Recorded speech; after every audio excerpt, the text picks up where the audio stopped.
Hello my dear students, मैं आजाद sir आपका अपना YouTube channel mentor study point में स्वागत है। दोस्तों, अगर अभी तक आप लोगों ने मेरे चैनल को सब्सक्राइब नहीं किया होगा तो प्लीज़ आप इसे सब्सक्राइब कर दीजिए। ठीक है दोस्तों, चलिए आगे हम लोग बात करते हैं। जैसा कि आप जानते हैं कि मैं आप लोगों को अपने YouTube channel mentor study point के माध्यम से आधुनिक भारत बता रहा हूँ या आधुनिक भारत की क्लास दे रहा हूँ।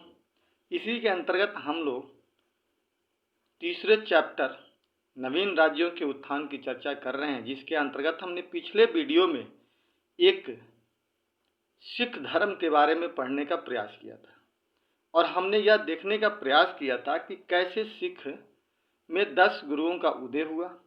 उनमें से प्रथम गुरु नानक देव ने कैसे सिख धर्म को संगठित किया, सिख धर्म के उदय की नींव रखी और धीरे धीरे एक के बाद एक 10 गुरुओं के बारे में हमने चर्चा किया। अंतिम गुरु गोविंद सिंह जो थे, जिनकी 1708 ईस्वी में मृत्यु के साथ ही गुरुओं की परंपरा खत्म हो गई। इसी के अंतर्गत हमने दो इम्पोर्टेंट चीज ये भी देखा। पांचवें गुरु अर्जुन देव को जहांगीर ने मरवा दिया था और 9वें गुरु तेग बहादुर को औरंगजेब ने मरवाया था। ये दो चीज़ें याद रखिएगा, क्वेश्चन यहाँ से पूछे जाते हैं। इस प्रकार से गुरुओं की परंपरा 1708 तक आते आते ख़त्म हो गई और वहीं पे जो 10वें गुरु थे गुरु गोविंद सिंह, उन्होंने कहा था कि जहाँ पर भी 5 सिख एक जगह इकट्ठा हो जाएंगे वहीं पे गुरु की बात उत्पन्न हो जाएगी। उसके बाद ये परंपरा धीरे धीरे खत्म हो गई गुरुओं की। उसके बाद आते हैं एक बंदा बहादुर, जो 1708 से लेकर के 1716 ईस्वी तक मतलब इन्होंने सिखों को नेतृत्व किया और पहली बार राजनीतिक स्थायित्व यानी राजनीतिक संरचना यानी स्ट्रक्चर देने का प्रयास किया सिखों को। ये राजनीतिक रूप से इनको लड़ाकू बनाने का प्रयास किया, राजनीतिक रूप से संगठित करने का इन्होंने प्रयास किया है। इनके बारे में हम बात करते हैं कि ये जो थे रहने वाले जम्मू के रहने वाले थे। बंदा बहादुर जो थे वो कहाँ के रहने वाले थे? जम्मू के रहने वाले थे। इनके बचपन का नाम जो था लक्ष्मण देव था। क्या नाम था जी? लक्ष्मण देव था। और बाद में इनका नाम माधव दास पड़ गया था। यानी जम्मू के रहने वाले थे, लक्ष्मण देव बचपन का नाम था, आगे चल करके इनको माधव दास कहा जाता था। एक बार इनकी मुलाकात गुरु गोविंद सिंह से आंध्र प्रदेश के नादेर में होता है। कहाँ हुआ था जी? आंध्र प्रदेश के नादेर में हुआ था। वहीं पर गुरु से ये बहुत ज़्यादा प्रभावित हुए, यानी गुरु गोविंद सिंह से बहुत ज़्यादा प्रभावित हुए और प्रभावित होकर अपने को गुरु का बंदा कहने लगाइए। कौन जी? लक्ष्मण देव जो थे वो अपने आप को गुरु का बंदा कहलाए और यहीं से इन्हें बंदा बहादुर कहा जाने लगा। तो ये प्रक्रिया आप समझ में आ गई कि जन्म यानी रहने वाले जो व्यक्ति थे जम्मू के रहने वाले थे, बचपन का नाम इनका लक्ष्मण देव था, आगे चल करके इनको माधव देव कहा जाता था। लेकिन जब नादेर में ये मिले थे आंध्र प्रदेश में गुरु गोविंद सिंह से, तो अपने आप को बंदा कहा और वहीं से इनको बंदा बहादुर के नाम से जाना जाने लगा। हालांकि गुरु गोविंद सिंह ने इनका एक और नाम दिया था जिसे हम लोग गुरु बख्श सिंह कहते हैं। क्या नाम देते हैं? गुरु बख्श सिंह कहते हैं। ये आप याद रखिएगा, क्वेश्चन यहाँ से पूछा जाता है कि गुरु बख्श सिंह किसे कहा गया था? तो बंदा बहादुर को, या गुरु गोविंद सिंह ने उन्हें क्या कहकर संबोधित किया था? तो गुरु बख्श कहकर संबोधित किया था। यहाँ तक क्लियर हो गई? कह रहा है कि बंदा बहादुर सिखों का पहला राजनीतिक नेता था। मैंने पहले पीछे भी कहा अभी कि इन्होंने राजनीतिक रूप से सिखों को तैयार करने का प्रयास किया, एक उन्हें स्ट्रक्चर देने का प्रयास किया। इसने प्रथम सिख राज्य की स्थापना भी की, क्योंकि अभी तक तो गुरुओं की परंपरा से चले आ रहे थे। तो इन्होंने प्रथम सिख राज्य की स्थापना भी की और अपना अभियान इन्होंने सोनीपत यानी हरियाणा से शुरू किया। ठीक है दोस्तों, तो ये छोटी छोटी चीजें हो गई। 3-4 क्वेश्चन यहाँ से बन गया कि बंदा बहादुर कहाँ के रहने वाले थे? जम्मू के रहने वाले थे। लक्ष्मण देव इनका बचपन का नाम था। माधवराव बाद में कहा गया। नादेर यानी आंध्र प्रदेश में ये गुरु गोविंद सिंह से मिले थे, वहीं से अपने आप को गुरु का बंदा कहा। आगे चल करके बंदा बहादुर के नाम से जाना गया। गुरु गोविंद सिंह ने इन्हें गुरु बख्श सिंह के नाम से तैयार किया और कहा, इनकी उपाधि दी और इन्होंने सिखों को राजनीतिक रूप से संगठित करने का प्रयास भी किया। राजनीतिक नेता भी अपने आप को कहने लगे। ठीक है, यहाँ तक कोई दिक्कत? इसने गुरु नानक और गुरु गोविंद सिंह के नाम से सिक्के भी चलाए थे। यानी प्रथम गुरु जो थे गुरु नानक जी, और अंतिम गुरु गोविंद सिंह के नाम से इन्होंने सिक्का भी चलाया। 1716 ईस्वी में एक युद्ध के दौरान इसे घेर लिया गया। कहाँ पर? दिल्ली में। इसी दिल्ली में उनको 1716 में एक युद्ध हो रहा था, उसी युद्ध में बंदा बहादुर को घेर लिया गया और औरंगजेब के शासन फर्रुखसियर के शासन काल के दौरान दिल्ली में इसे मृत्यु दंड दे दिया गया। याद रखिए, कहाँ इसकी मृत्यु दंड हुई थी? दिल्ली में ही। फर्रुखसियर आपको जानते ही है कि जब मुगलों का पतन हो रहा था तो उस समय ये 1713 से लेकर के 1719 के बीच में गद्दी पर बैठे थे, तो उसी दौरान इसी के समय में इसको मृत्यु दंड दे दिया गया। जैसे ही इसकी मृत्यु दंड दे दी गई, इसकी मृत्यु के बाद ही कपूर सिंह ने सिखों का नेतृत्व किया। एक व्यक्ति थे जिनका नाम था कपूर सिंह, नेतृत्व किया और इन्होंने दल खालसा को संगठित किया। दल खालसा, ठीक है, याद रखिए, दल खालसा को किसने संगठित किया था? कपूर सिंह ने। इन्होंने राखी प्रथा की शुरुआत भी की थी कपूर प्रथा ने। 1763 से 73 के बीच पंजाब में छोटे छोटे सिख राज्यों की स्थापना हुई जिन्हें मिसल कहा गया। इनकी संख्या 12 थी। अब देखिए, यही से कहानी हमारी स्टार्ट होती है, रणजीत सिंह की तरफ हम लोग मूव करेंगे। यानी बंदा बहादुर की मृत्यु के बाद कपूर सिंह ने चीजों को आगे बढ़ाया, लंबे समय तक लेकर के वो आगे भी चले। उन्होंने दल खालसा के रूप में पंजाब को संगठित किया और आगे चल करके 10 साल के अंदर अंदर पंजाब में छोटे छोटे सिख राज्यों का उदय हुआ, अलग अलग कंडीशन पे, और उन अलग अलग राज्यों को हमने मिसल की संज्ञा दी और ये मिसलों की संख्या कितनी थी? 12 थी। अर्थात कहने का मतलब ये था कि 12 राज्य थे, उनको हमने क्या नाम दिया? मिसल किया। अब चलिए, अब हम बात करते हैं रणजीत सिंह की तरफ। यानी अब 12 संगठित हो चुके हैं, 12 राज्यों का उदय पंजाब में हो चुका है सिखों के अंतर्गत। अब देखिए, अब एक चीज समझने का यहाँ पे प्रयास कीजिएगा। जो 12 मिसल जो थे, उन 12 मिसलों में से 5 मिसल काफी मजबूत थे, जिसमें से सबसे ताकतवर था वो एक था भंगी मिसल, जिसको भंगी मिसल कहते हैं, वो महत्वपूर्ण था। और उसी में से एक था जिसका नाम था सुकेर चकिया मिसल। क्या नाम था बेटा? सुकेर चकिया मिसल नाम था। और इसी सुकेर चकिया के जो प्रधान थे वो मान सिंह थे, और मान सिंह जो थे महासिंह थे, और महासिंह ही रणजीत सिंह के पिता थे। यानी इसका मतलब ये हुआ कि रणजीत सिंह जो थे वो किस मिसल के थे? तो सुकेर चकिया मिसल के थे, जो एक बहुत ही महत्वपूर्ण मिसल था, और इसके प्रधान जो थे वो महासिंह थे, इनके पिताजी। ठीक, और उनके पिताजी के नेतृत्व में यह मिसल आगे बढ़ रहा था। अब देखिए, अब उनके पिताजी की मृत्यु हो जाती है। कुछ समय के बाद उनके पिताजी की मृत्यु हो जाती है। मृत्यु होने के बाद ये रणजीत सिंह ही उस पर बैठते हैं, और बैठने के बाद अब वो आगे परंपरा को लेकर चलते हैं। तो अब हम बात करते हैं रणजीत सिंह की तरह। देखिए, कहा जाता है कि रणजीत सिंह का जन्म जो था 1780 ईस्वी में हुआ था। याद रखिएगा, कब हुआ था जी? 1780 ईस्वी में हुआ था। ये सुकेर चकिया मिसल के प्रमुख महासिंह के पुत्र थे। अभी हमने बात की आपसे कि ये क्या थे? तो सुकेर चकिया, याद रखिएगा, ये तो बहुत ही महत्वपूर्ण क्वेश्चन है, ऑब्जेक्टिव बनता है यहाँ से। सुकेर चकिया मिसल के प्रमुख महासिंह के पुत्र थे। कौन? रणजीत सिंह। 12 वर्ष की उम्र में पिता की मृत्यु के बाद सुकेर चकिया मिसल के ये प्रधान बन गए। यानी 80 में इनका जन्म हुआ, 12 साल बाद यानी 92 में ये क्या बन गए? प्रधान बन गए और राजा बन गए जब इनके पिताजी की मृत्यु हो जाती है। तो बात यहाँ से समझ में आ गई। तो 17 वर्ष की उम्र में ही पिता की मृत्यु के बाद सुकेर चकिया मिसल के प्रधान हो गए। अब आता है 1799 ईस्वी में रणजीत सिंह ने लाहौर पर अधिकार कर लिया। अब देखिए, अब एक चीज मैं आपको बताता हूँ, यहाँ पे ध्यान से पहले समझने का प्रयास करना बाबू आप लोग। एक छोटी सी मैं कहानी बताता हूँ रणजीत सिंह के जीवन की साथ, उनकी उपलब्धियां, और उनके उपलब्धियां तो नहीं आएगी, लेकिन कैसे वो आगे निकल गए इस चीज को हम समझाने का आपको प्रयास करते हैं। हुआ ये था कि 1792 इसमें ध्यान से समझिएगा, 1792 में ये गद्दी पे बैठे। 4 साल बाद 1796 ईस्वी में एक व्यक्ति था जो अफगानिस्तान का शासक था, जिसका नाम था जमान शाह। जमान शाह ने क्या किया कि अफगानिस्तान से होते हुए पंजाब की तरफ आगे बढ़ा और पंजाब पर आक्रमण करने का प्रयास किया।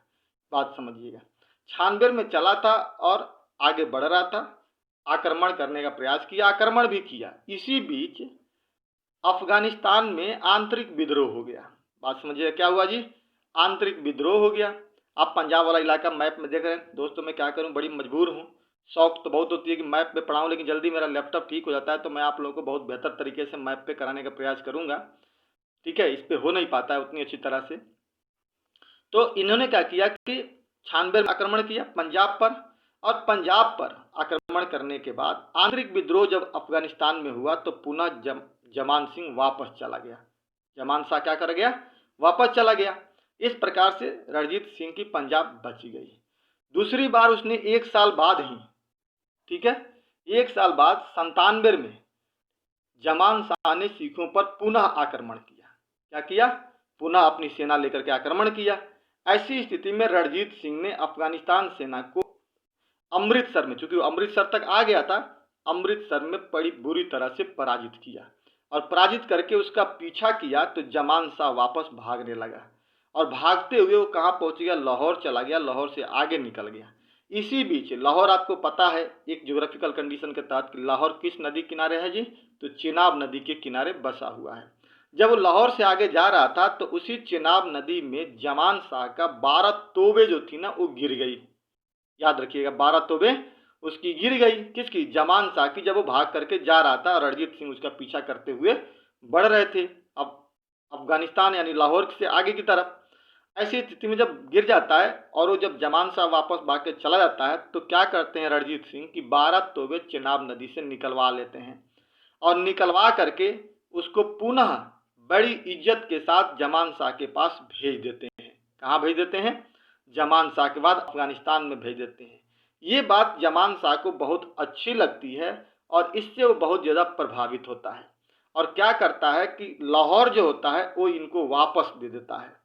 बात समझ में आ गई, यानी उनको अब क्या हो गया, लाहौर मिल जाता है। लाहौर पर रणजीत सिंह अधिकार कर लेते हैं। लाहौर पर अधिकार करने के बाद कुछ समय के बाद, जब वही देखिए यहीं पे आ गया है कि 1799 में रणजीत सिंह ने लाहौर पर अधिकार कर लिया। लेकिन इसके बीच की कहानी जो थी मैंने आपको बताया कैसे इनको युद्ध में लाहौर नहीं मिला, कैसे इनको लाहौर मिल गया रणनीतिक तौर पर, वो मैंने आपको कहानी बता दी कि तोप लौटाने के बाद खुश होकर के जमान शाह ने इन्हें लाहौर वापस कर दिया। यहाँ तक कोई दिक्कत। जमान शाह ने ही रणजीत सिंह को राजा की उपाधि दी थी। आगे बेटा समझ में, ये अब इनका देखिए, अब यहीं से इनकी राजनीतिक उत्कर्ष का एक इतिहास बन जाता है रणजीत सिंह का कि कैसे वो आगे निकलते हैं। लाहौर कब में आ गया है, ठीक है ना। राजा की उपाधि इनको किसने दिया था, जमान शाह ने। याद रखिए कि राजा की उपाधि जमान शाह ने रणजीत सिंह को दिया था।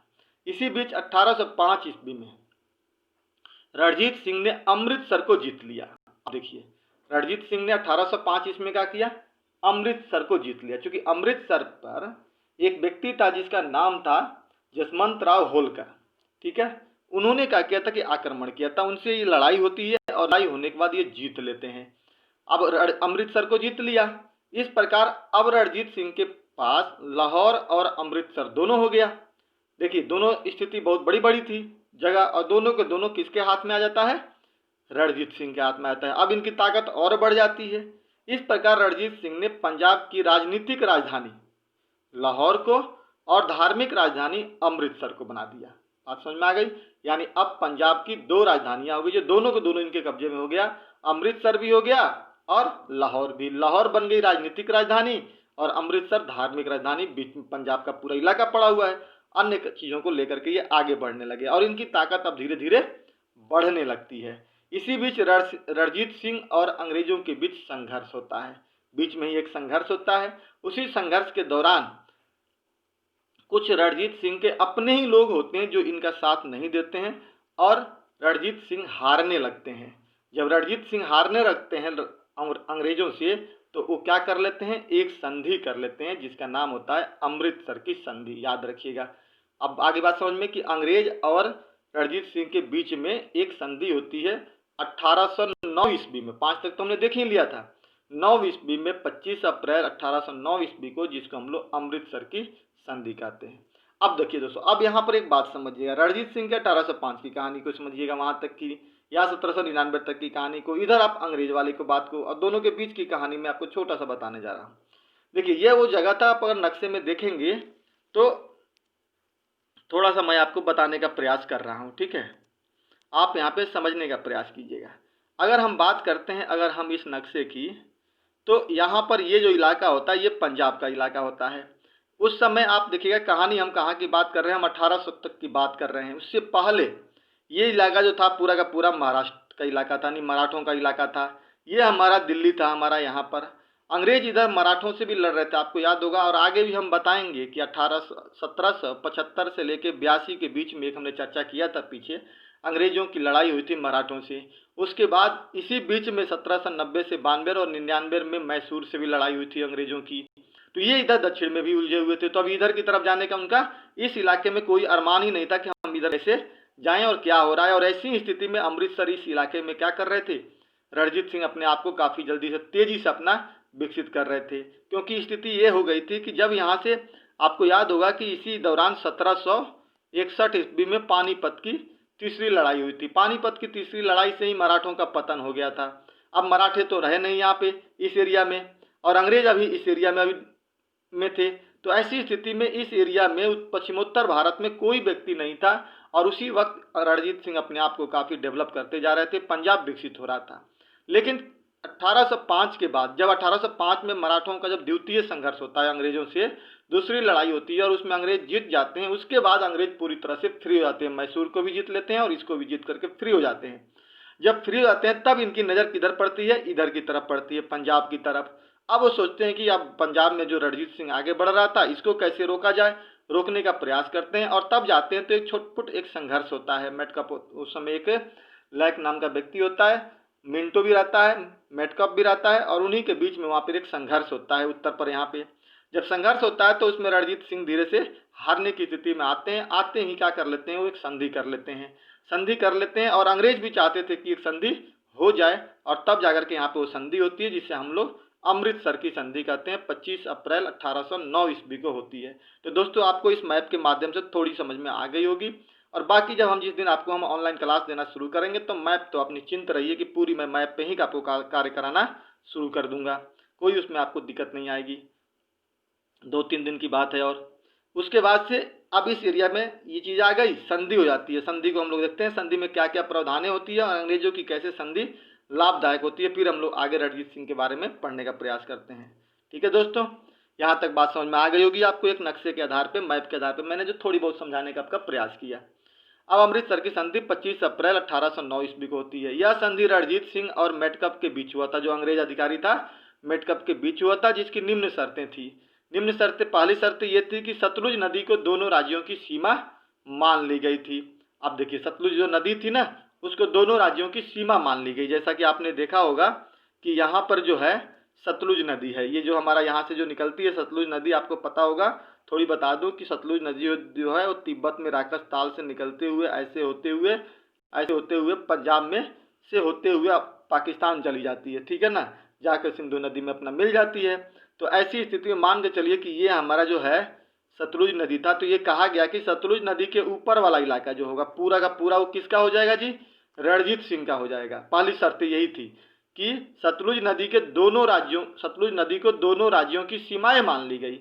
यानी सतलुज नदी ये बीच में हो गई और इस नदी के नीचे का जो राज्य होगा, भले वो पंजाब में ही आता था कुछ रणजीत सिंह का, लेकिन इस संधि के माध्यम से वो किसको दे दिया गया, ये पूरा इलाका अंग्रेज को दे दिया गया और ऊपर वाला इलाका रणजीत सिंह के पास रह गया। पहली एक बात हो गई, इसमें बात समझ में आ गई। दूसरा कहा गया कि लुधियाना में एक अंग्रेजी सेना रखी जाएगी और रणजीत सिंह की तरफ आक्रमण नहीं करेगी ये। ठीक है, ये बात हो गई। दूसरा शर्त क्या रखी गई कि लुधियाना में अंग्रेजी सेना होगी जो आक्रमण नहीं करेगी। और तीसरा कहा है कि सतलुज के पूरब का क्षेत्र अब अंग्रेजों के पास चला गया। बात सही हो गया कि अब मान लीजिए कि अगर हम बात करें हम कि ये सतलुज नदी है अगर, तो ये सतलुज नदी है अगर यहाँ पे, तो सतलुज नदी के पूर्वी इलाका जो ये होगा ये अंग्रेजों के, ये पश्चिमी इलाका जो होगा ये किसके पास हो जाएगा, रणजीत सिंह की तरफ। इस तरह से जो अमृतसर की जो संधि हुई थी उस संधि से 3 शर्तें रखी गई थी और उससे अंग्रेजों को बहुत फायदे हुए। और ये एक तरह से रक्षात्मक संधि थी कि कम से कम दोनों को रोकने का प्रयास किया गया था। इसीलिए दोस्तों ये क्वेश्चन बहुत पूछा जाता है कि अमृतसर की संधि किसके किसके बीच में हुई थी, तो रणजीत सिंह और मेटकप के बीच में हुई थी। अंग्रेज अधिकारी था 1809 ईस्वी में। संधि की शर्तें हमने देख ली। 1809 में रणजीत सिंह ने कांगड़ा को जीत लिया। जब संधि हो गई तो कांगड़ा पंजाब में इधर पड़ता है अमृतसर में, हिमाचल प्रदेश में, उधर वो पहुंच गया। 1813 में अफगान अमीर, अब देखिए फिर अब दूसरी कहानी शुरू होती है यहाँ पे। 1813 में अफगान अमीर एक होता है, शाह शुजा से कश्मीर अपने संरक्षण में ले लिया इन्होंने। क्योंकि देखिए जो जमान शाह था, जमान शाह के बाद वहाँ पे शाह शुजा आ गया था।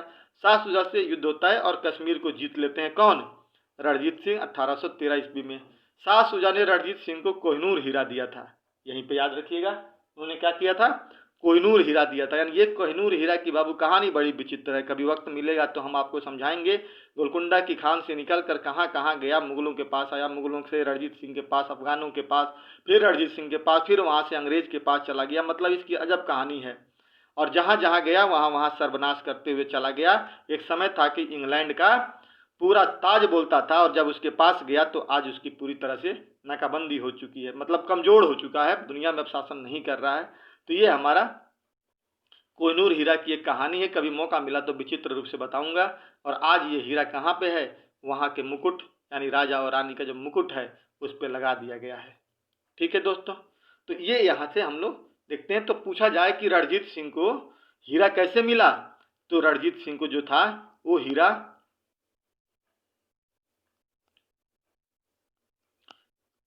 कैसे मिला जी, शाह शुजा ने दिया था। शाह शुजा ने रणजीत सिंह को कोहिनूर हीरा दिया। ठीक है, यहाँ तक क्लियर हो गई। 1834 में पेशावर को सिख राज्य का अंग बना दिया गया, यानी पेशावर तक अब इसका साम्राज्य फैल गया। किसका, सिखों का। ऑकलैंड अब इसी बीच 34 के बाद अब अपना ये रणजीत सिंह शासन कर ही रहे थे। अंग्रेज देख रहे थे कि बहुत जल्दी से तेजी से निकल रहे हैं, तब जाकर के यहीं पे 3 आदमी को मिला करके एक संधि होती है जिसे हम लोग त्रिपक्षीय संघर्ष संधि कहते हैं। ऑकलैंड रणजीत सिंह और शाह शुजा। ऑकलैंड अंग्रेज अधिकारी था, रणजीत सिंह पंजाब के थे, शाह शुजा अफगानिस्तान का था।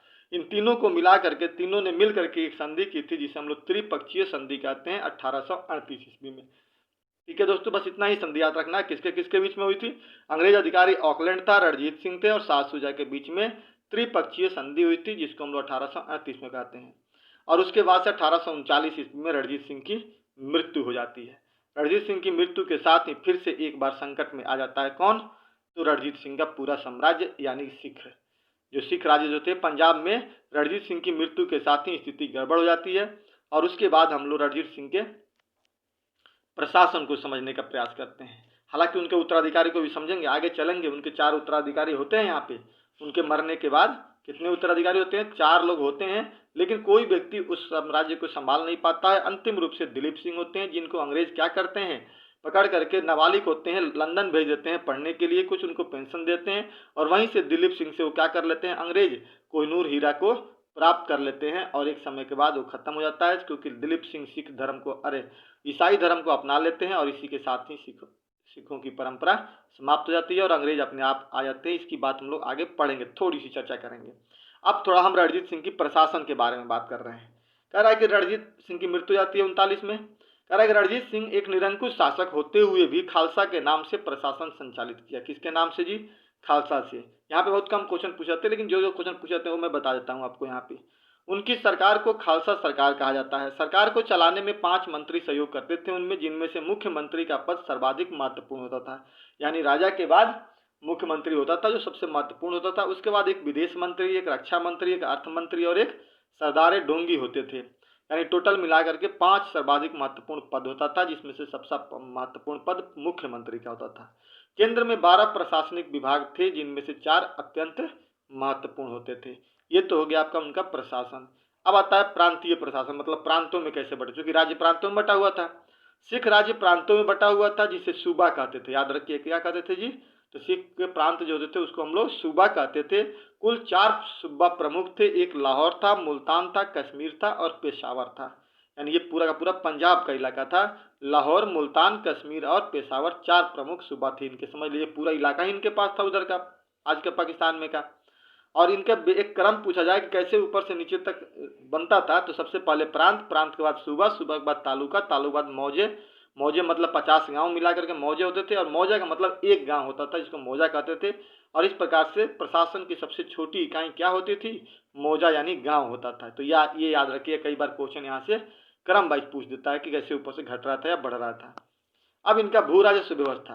राज्य की आय का प्रमुख स्रोत भू राजस्व था, यानी जो टैक्स वसूलते थे लोग, भू राजस्व उपज का 33 से 40% के मध्य ये ले लेते थे। ठीक, अब आता है सैन्य प्रशासन। रणजीत सिंह की सेना को 2 भागों में बांटा गया था। 2 तरह की सेना थी इनकी, एक फौज ए खास और एक फौज ए बेक वायद। फौज ए खास का मतलब होता था नियमित सेना, यानी जो उनकी नियमित सेना थी, रेगुलर उनके पास जो सेना थी, उसको हम लोग क्या कहते थे, फौज ए खास कहते थे। क्या बोलते थे जी, फौज खास नियमित सेना थी जिसके अंतर्गत घोड़सवार, तोपखाने और पैदल सैनिक होते थे। कौन कौन होते थे? नियमित सेना के तहत घोड़सवार, पैदल सैनिक और तोपखाने होते थे। दूसरा जो सेना होता था उनका अनियमित सेना होता था, जिसमें कोई खास मतलब उनकी निश्चितता नहीं रहती थी। समय के अनुसार उनको गठित करना, समय के अनुसार उनको विघटित करना होता था। इस प्रकार की उनकी सेना को दो भागों में बांट करके रणजीत सिंह अपने आप को आगे बढ़ाने का प्रयास कर रहे थे। नोट याद रखिएगा यहीं पर कि विक्टर जाकमा एक व्यक्ति था जो अंग्रेज फ्रांसीसी अधिकारी था, विक्टर जाकमा। इसने रणजीत सिंह की तुलना नेपोलियन बोनापार्ट से की थी कि नेपोलियन बोनापार्ट ने जिस तरह से संगठित करके चीज़ों को बढ़ाया था उसी तरह से रणजीत सिंह ने भी किया था। याद रखिएगा, कभी कभार पीसीएस क्वेश्चन में ये पूछा जाता है। अब आता है रणजीत सिंह के बाद पंजाब की स्थिति, यानी रणजीत सिंह जब मर जाते हैं, प्रशासन उनकी कंप्लीट हो जाता है, तब उनके बाद आता है स्थिति, यानी उत्तराधिकार। हम ये कह सकते हैं कि रणजीत सिंह के उत्तराधिकारी की कहानी। ठीक है, रणजीत सिंह की मृत्यु के बाद पंजाब में राजनीतिक अस्थिरता आ गई, यानी राजनीतिक बिखराव हो गया।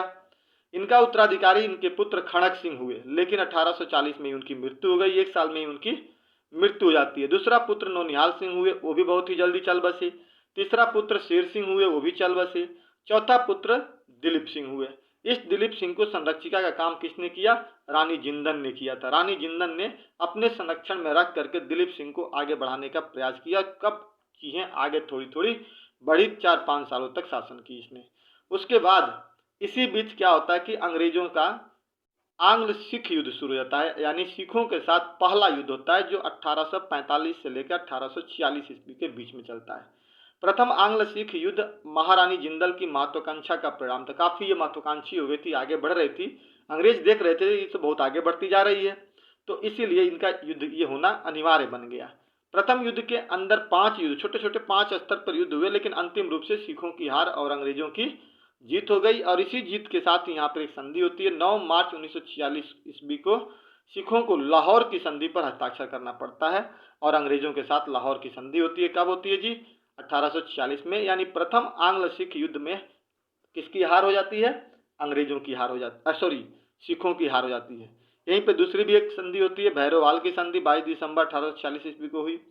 जिंदन की संरक्षिका को समाप्त कर दिया, मतलब ये प्रथम में ही इनकी संरक्षिका समाप्त कर दिया गया। इन्हें 1.5 लाख रुपया वार्षिक पेंशन देकर कहा गया कि अब शांति से बैठिए, अब आपको कोई किसी से मतलब नहीं है। दिलीप सिंह जो थे वो संरक्षिका के रूप में रहे। उनको कुछ समय के बाद यहाँ से लंदन भेज दिया जाएगा। लंदन पढ़ाई करने बेचारे चले जाएंगे, क्योंकि बालक रहते हैं, और वहाँ जाएंगे तो पढ़ाई करने के बाद वहीं पे ईसाई धर्म को अपना लेते हैं और फिर उनसे हीरा ले लिया जाता है अंग्रेजों को, और फिर इस प्रकार से प्रक्रिया खत्म हो जाती है। द्वितीय आंग्ल सिख युद्ध की बात करते हैं हम लोग। इस युद्ध के अंदर 3 युद्ध हुए, रामनगर का युद्ध, चिलियावाला का युद्ध और गुजरात का युद्ध। दिलीप सिंह लंदन पढ़ने चले जाते हैं। ठीक, तीनों युद्ध होता है, तीनों युद्ध के बाद ये हार ही जाते हैं। युद्ध याद रखिए कब होता है? 48 में। और एक चीज याद रखिएगा, इसी 48 में कौन आ जाता है हमारे यहाँ? एक बहुत बड़ा साम्राज्यवादी दृष्टिकोण रखने वाला अंग्रेज अधिकारी होता है, गवर्नर जनरल होता है अंग्रेज का, भारत में आता है, जिसका नाम होता है डलहौजी, जिसको हम लोग अच्छी तरह से जानते हैं। उसकी नीति थी क्या? डॉक्ट्रिन ऑफ लैप्स की नीति थी, यानी विलय की नीति जिसे कहते हैं, या हड़प नीति कहते हैं। उसी नीति के तहत तो जाना जाता है और उसकी नीति ये महत्वपूर्ण नीति थी, और यहीं से वो आकर के पहुंच जाता है। आता है तो पंजाब को क्या करता है? मिलाने का प्रयास करता है, हड़पने का प्रयास करता है, और उसी के अंतर्गत क्या होता है? 48 में युद्ध शुरू हो जाता है, दूसरा युद्ध शुरू हो जाता है। और इस युद्ध लंबे प्रक्रिया डलहौजी में चलता है। इसमें अलग अलग जगहों पे 3 युद्ध होता है, रामनगर का युद्ध, चिलियावाला का युद्ध और गुजरात का युद्ध होता है। अब इन तीनों युद्धों के साथ ही पंजाब को पकड़ लेते हैं, हार जाता है, क्योंकि उतना बड़ा उत्तराधिकारी कोई होता नहीं है कि युद्ध में जीत पाएगा, छिटमुट लड़ाइयाँ होती हैं, और डलहौजी जीतने में सफल होता है। और इस प्रकार के सिखों के जो साम्राज्य था उसको भारत अपने ब्रिटिश साम्राज्य में मिलाने में सफल हो जाता है। दिलीप सिंह लंदन पढ़ने चले गए, यहाँ से उनको पकड़ करके लंदन भेज दिया जाता है। वहीं पर ईसाई धर्म को स्वीकार कर लेते हैं, और जब स्वीकार कर लेते हैं तो वहीं रहने लगते हैं। दिलीप सिंह से कोहिनूर हीरा कहाँ चला जाता है? अंग्रेजों के पास चला जाता है, और इस प्रकार से सिखों की परंपरा यहाँ पे समाप्त हो जाती है।